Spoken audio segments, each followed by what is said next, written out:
बाद में बस एक बात कहना चाहूँगा, इस देश के लिए एक धर्म है और एक धर्म की किताब है जो कि संविधान है।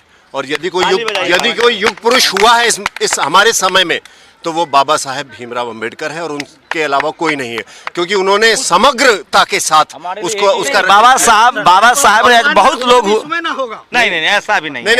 देखिए बाबा साहब ने बहुत उन्होंने सबको लेकर साथ में लेकर चलने की बात कही। उन्होंने कोई डिवीजन नहीं किया, उन्होंने कोई विभाजन वाली बात नहीं की, सबको और खुद पीड़ित समाज से होते हुए भी। अच्छा, ये एक सवाल और अच्छा एक बात बताइए सर, बाबा साहेब का संविधान है, बाबा साहेब है, एक मिनट 70 सालों में हम लोग बहुत अल्ट्रा क्यों होते जा रहे हैं? हम लोग को राष्ट्रवादी होना चाहिए था, एकजुट होना चाहिए था, भाईचारा होनी चाहिए थी आपस में।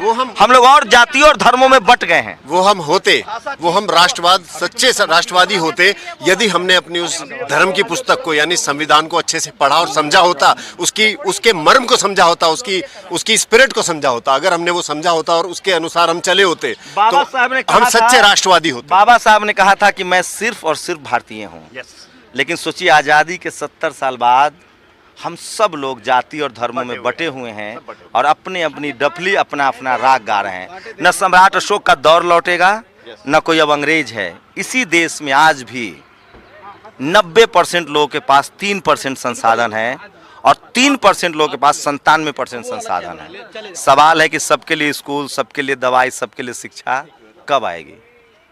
सम्राट अशोक को, शिवाजी महाराज को, महाराणा प्रताप को लोग इसलिए याद करते हैं कि वो ऐसे राजा थे जिन्होंने अपने प्रजा के लिए सबसे ज़्यादा बेहतरीन काम किए, भलाई का काम किए। मुझे नहीं पता ये बातचीत क्यों हो रही थी, इसका मतलब क्या है, बस ऐसे ही बातचीत हो रही थी, आप लोग समझिए। बट मैं इस बात से सहमत नहीं हूँ।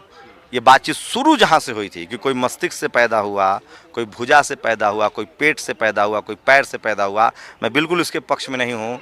जिसको मौका मिलेगा, जिसको ज्ञान विज्ञान की तरफ मौका मिलेगा, वो सफल होगा। और इस देश में जाति की वजह से बहुत लोगों के साथ भेदभाव हुआ है, वो खत्म होना चाहिए।